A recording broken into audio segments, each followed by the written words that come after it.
At the end of the 1800s, thousands of Sicilians left their homeland in search of a new beginning. They boarded crowded ships carrying little more than a suitcase and a heart full of hope.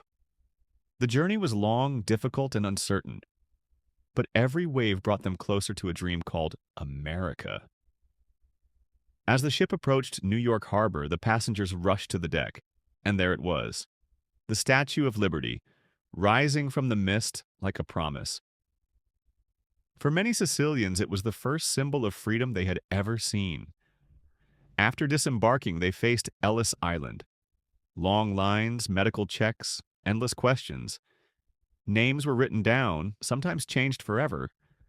But with every signature, a new life began.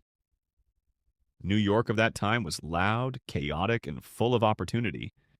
Sicilians found work wherever they could, building roads, laying bricks, opening tiny shops and bakeries.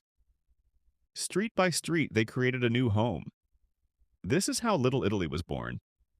A neighborhood filled with Sicilian voices, Sunday aromas, family traditions, and the strength of a community that refused to disappear.